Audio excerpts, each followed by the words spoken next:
పాత బస్తీకి చెందిన బీఆర్ఎస్ లీడర్ జీహెచ్ఎంసీ మాజీ డిప్యూటీ మేయర్ బాబా ఫస్రీయుద్దీన్ కాంగ్రెస్ పార్టీ రాష్ట్ర వ్యవహారాల ఇన్ఛార్జ్ దీపాదాస్ మున్షి సమక్షంలో కాంగ్రెస్ పార్టీలో చేరినట్ట. తెలంగాణ ఉద్యమకారుడు ముస్లిం నేత బాబా ఫసీదుద్దీన్ ఆయన నిన్న కాంగ్రెస్ పార్టీ కండువా కప్పుకోండు. ఒకసారి ఆయన రాజీనామా లేఖ చూద్దాం.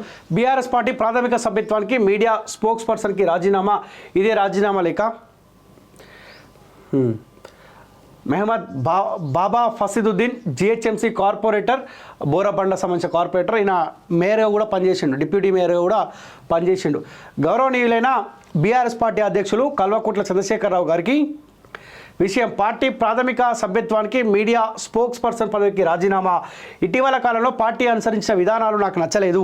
పార్టీ ఆవిర్భావం నుంచి నేను కష్టపడి పనిచేశాను. తెలంగాణ ఉద్యమంలో విద్యార్థి నాయకుడిగా చురుగ్గా పాల్గొన్నాను. పార్టీ అభివృద్ధికి కృషి చేశాను.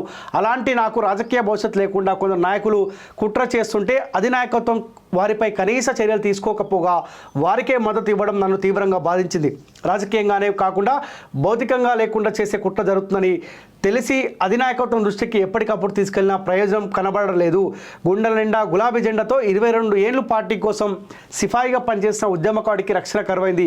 అందుకే నేను పార్టీ ప్రాథమిక సభ్యత్వానికి మీడియా స్పోక్స్ పర్సన్కి రాజీనామా చేస్తున్నా అని చెప్పి ఆయన ఒక లేఖ రాసిండు. ఇప్పుడు రాజకీయ భవిష్యత్తు అంటే లేకుండా ఏం కాదులే, కానీ భౌతికంగా కూడా ఒక ఉద్యమకారుడు లేకుండా చేయాలనే కుట్ర జరుగుతూ ఉంది. నాకైనా ఒక రక్షణ, ఒక భద్రత ఏమీ లేదు, ఎవడు పట్టించుకునే నాదుడే లేడని చెప్పి ఒక ఆవేదనతోటి 22 ఏండ్ల కాలం పాటు ఆ జెండా మోసిన పాపానికి బాధపడుకుంటూ రాజీనామా చేసి కాంగ్రెస్ పార్టీ కండువా కప్పుకున్నారు. ఏం మిగిలింది ఉద్యమకారుడికి? కేసీఆర్కి, కేటీఆర్కు, ఈ కల్వకుంట్ల కుటుంబానికి తెలంగాణ ఉద్యమ సమయంలో ఊడిగం చేసినందుకు వచ్చిన అధికారంలో కూడా ఈ 10 సంవత్సరాల కాలంలో ఊడిగం చేసిన ఉద్యమకారులకు ఏం మిగిలిందంటే వాళ్ళకే ప్రాణభయం. ఏనాడు మన ప్రాణం పోతో తెలియదు.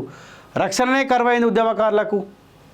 తప్పని పరిస్థితుల్లో అన్నీ చంపుకొని పోయి కాంగ్రెస్ పార్టీ కండువా కప్పుకున్నారు. ఇక ఏం చేస్తారు? ఇక సరే, రాజకీయ భవిష్యత్తు లేకుండా ఏమి కాదు, కానీ ప్రాణానికే ఇబ్బంది అయినప్పుడు స్టెప్ తీసుకోవాల్సింది. ఇంకేముంటుంది?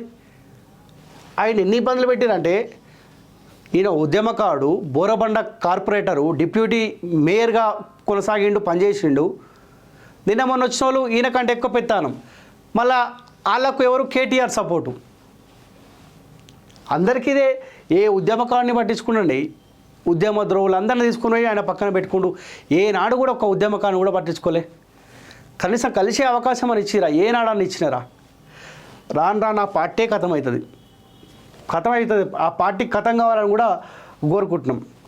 సో మొత్తానికి ఆయన నిన్న తెలంగాణ కాంగ్రెస్ పార్టీ ఇన్ఛార్జ్ దీపాదాస్ మున్షి గారి సమక్షంలో కాంగ్రెస్ పార్టీ కండువా కప్పుకున్నారు. సో ఇలాంటి వాళ్ళకు సరే, ఆ పార్టీలో ఉన్నప్పుడు ఆ పార్టీకి ఊడిగం చేసిరా, లేకపోతే ఆ పార్టీని ఎన్కేసుకుంటూ వచ్చిరా, ఆ విషయం పక్క పెడితే ఇలాంటి ఉద్యమకారులకు కాస్త మీరు పదవి ఇవ్వకున్నా కానీ దయచేసి వాళ్ళని ఉద్యమకారుల బాటలో నడిపించే ప్రయత్నం కాంగ్రెస్ పార్టీ చేయాలి.